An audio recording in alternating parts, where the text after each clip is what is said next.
好啦，到底點樣可以將啲玩具咧，或者家裏邊嘅雜物咧，將佢咧令到佢有喐動？好簡單，撳入去一個叫做 Clock 嘅 AI 嚇，Elon Musk 嗰個 AI 嚟㗎。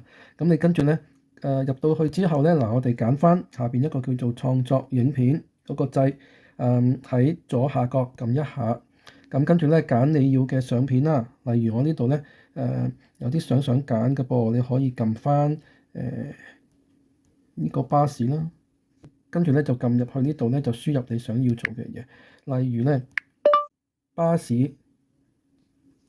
開燈及駛動，跟住撳呢個咧製作影片呢個掣啦。咁可以自定啦，或者有樂趣或者正常，咁我就撳翻正常啦。咁跟住咧就等佢嗰條片由1去到100%，等一陣。咁好快啦，咁個巴士咧就喐咗啦。幾有趣嗱，咁另外咧想同大家講多一次啦。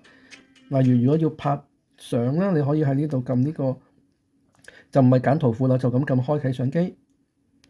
好啦，咁跟住咧嗱，呢度有架的士啦喎，我之前咧嗰架係藍色的士嚟嘅，呢架咧紅色，仲有一架綠色。OK 啦，撳一下啦，好，跟住影咗相之後咧，好啦，咁跟住咧撳確定啦。好啦，咁我嚟翻呢度。途中的士開燈走動，咁我改翻個圖先。OK，跟住咧就撳呢個箭嘴向上個掣，嗰度的士就開燈喐啦，就係咁啦。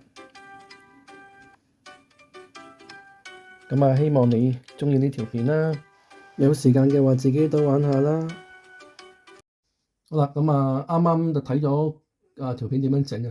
咁但係如果你有細心留意咧，都會發覺其實裏邊啲片咧，我反覆試過多次咧，都係有啲瑕疵嘅感覺。咁例如係或者你叫佢個巴士開燈嘅，佢未必你第一次整就開到。咁有陣時你要叫佢整多2-3次啦，咁佢就會整到。咁描述得即係精確少少咁會好啲啦。另外咧，有個嗰個的士咧，佢無端端咧佢行緊嘅途中咧，佢喺個車頭蓋側邊啊，咁中間位置度咧就無啦啦生咗2個倒後鏡出嚟，咁即係呢啲經常都會發生嘅，咁都係要整多幾次啦，咁先至會冇問題咯，好奇怪。